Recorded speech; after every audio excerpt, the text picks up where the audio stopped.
So you've decided to buy yourself a resin printer. So well done, you're cool. You're now like one of the coolest people you know. You need to know what other things you need to buy to make yourself feel complete. These are the things that I have discovered are useful to own. It's up to you which ones you listen to and which ones you don't. Number one, you're going to need loads and loads of tissue paper. You're going to get covered in resin. Everything's going to leak resin. You want it close to where you are, close to your hands, preferably so you can grab it with one hand, because your other hand is going to be holding something that's currently dripping resin on your floor or your work surface, and that's bad. Two, it's newspaper, because you're going to need to eventually put the models down and they will still be pissing resin everywhere. And they're going to slowly leak resin for days, if not weeks afterwards. So something absorbent that you can throw away is going to be useful. Most of this list is going to be things that stop your whole house getting covered in toxic chemicals. Three, gloves, because resin, like I've said, is really dangerous and bad for you.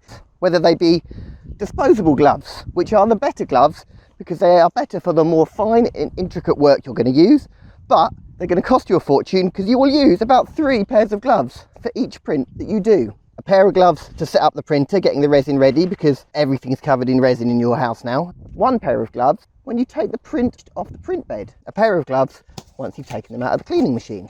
It adds up. So I use marigolds, which are bad because eventually the chemicals leach through them and onto your hands, and then your hands hurt. Or maybe it's something else that's making your hands hurt. You'll never really know why. Number 4, plastic trays to move your models around with. They're going to drip. You might have to move them from one bit of your house to another bit of your house. Cheap plastic trays. I use them all the time. They're actually really useful. Cheap plastic trays. This is a useful piece of advice. This is what you came here for. Number 5, like tissues, you will need rags. Rags to wipe your hands on, rags to clean things up with, because your gloves will get covered in resin. It's just a battle of attrition you're playing against the whole of your workroom becoming a toxic sort of death place. Because also tissues are expensive and you can reuse a rag, yeah? And then just bin it. Don't wash it, just bin it.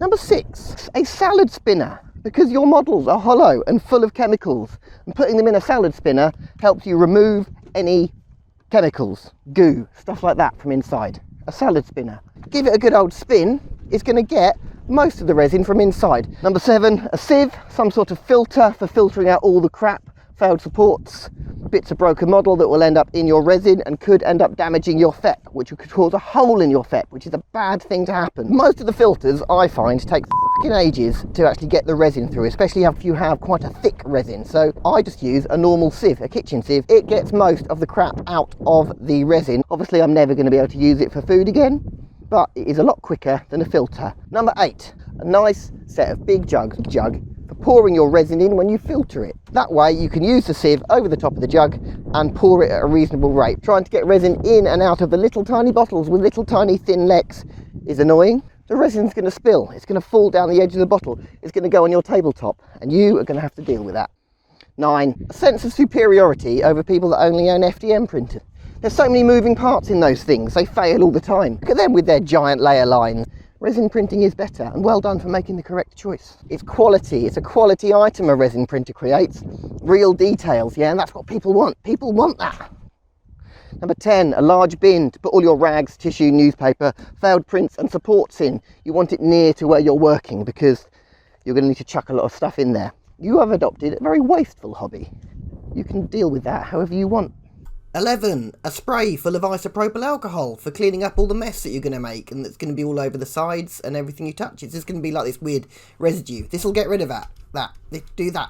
Number 12, some sort of screen protector to go over your screen, yeah? You can buy the screen protectors, or you can just put another FEP underneath there, tape it on.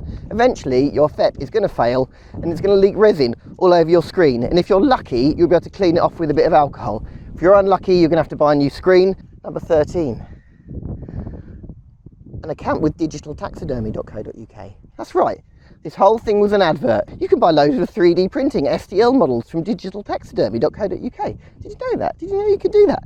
You should join our buyers club for only £10 a month, where you get a load of STL files for way less than we'd normally charge. You'll soon learn that the world of 3D printing is full of people trying to promote whatever fucking Kickstarter, Patreon, My Mini Factory account, Etsy store that they happen to be hawking on that forum that you found is quite useful.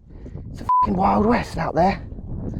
Speaking of which, we have a lovely range of Wild West models on our website. Anyway, what do you think? Let me know in the comments. Do you agree with the lists I've done? Do you not agree? Am I an idiot? Let me know.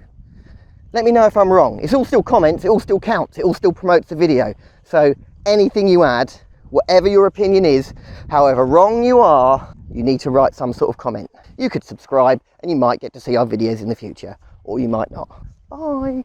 Like the video, follow me around, press the bell, it makes no sound. Like the video, press subscribe, I don't know why I am alive.